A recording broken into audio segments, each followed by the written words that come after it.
মির্জা আব্বাস এরা এ বলতেছে কি কি জানি কয় কি যোদ্ধা জুলাই যোদ্ধা, মানে হেরা করছে মুক্তিযুদ্ধ, এরা জুলাই যুদ্ধ। আরে ভাই জুলাই যুদ্ধ যদি না হইতো তাহলে তবে আপনার না নেতাকর্মীর ঢাকা আটার শুনে খুঁজিয়ে পাওয়া যেত না।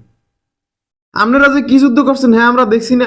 আওয়ামী লীগের 17 বছর আপনাকে রাজনীতি আসলে কোথায়, আপনাকে যুদ্ধ আসলে কোথায়?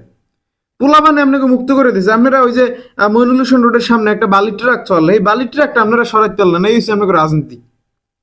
আবার জুলের অস্বীকার করেন, কি অদ্ভুত অতৃপ্তি ভাই, অসুক্রিয়া ভাই আপনাদের, সি সি সি ভাই সি।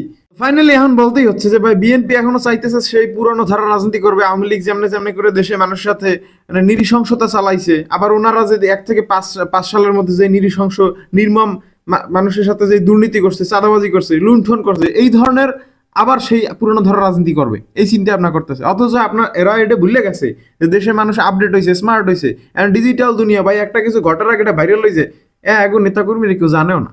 ওনাদের নেতাকর্মীদের যে খাই খাই অবস্থা, এতে অলরেডি ওনাদের কবর রচনা করে দিয়েছে। এই যে কয়দিন আগে পেট্রোল পাম্পে একটা লোকরে মারলো, পাথর দিয়ে পিড়েই মারলো এই পুরান ঢাকায়, ঠিক আছে।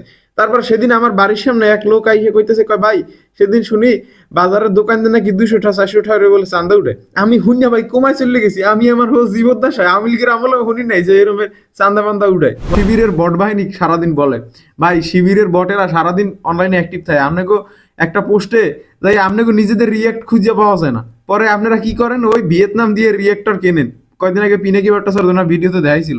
যাই ভাই এইসব হাস্যকর কর্মকাণ্ড আপনারা করে বেড়ান, ঠিক আছে। আপনারা জানেনই না যে দুনিয়াটা আপডেট হয়েছে, দুনিয়াটা চেঞ্জ হয়েছে, এগুলো ব্যাপারে আপনার কোনো খেয়ালই নেই। কি বলবো আর আপনাদের বলেন। তো সর্বশেষ একটা কথাই বলবো ভাই, এই পুরানো ধারা রাজনীতি বাংলাদেশের করতে দেওয়া যাবে না, ঠিক আছে। সে যত বড়ই কুতুব হোক না কেন, তারে দেশ দিয়া বা লাথি মেরিয়া পাঠাই দিতে হবে, ঠিক আছে। পুরনো ধারা রাজনীতি দেশে চলবে না, ঠিক আছে। দেশে এখন সংস্কার দরকার, দেশের প্রত্যেকটা সেক্টর সংস্কার দরকার। যেমন ধরেন বিচার বিভাগ, প্রশাসন, news portal, each and every point ভাই সংস্কার করা দরকার। ভাই পুরনো ধারার কোনো কিছু চলতে পারবে না দেশে, সোজা কথা, ঠিক আছে। পুরনো ধারার কোনো কিছু দেশে চলতে পারবে না, নতুন ভাবে সবকিছু সাজাইতে হবে। এই জন্য ভাই গণভোটে সবাই হ্যাঁ ভোট দিবেন, কারো মানে প্ররোচনায় পা দেওয়ার কোনো সুযোগ নাই, ঠিক আছে। যদি হাদি ভাইয়ের সেই কাঙ্ক্ষিত দেশকে আপনারা যদি গড়ে তুলতে চান, তাহলে ভাই গণভোটে হ্যাঁ ভোট দেন, দেশটা সংস্কার হোক ভাই, এটাই আপনাদের কাছে শেষ চাওয়া। এই পর্যন্তই, আল্লাহ হাফেজ, ভালো থাকবেন।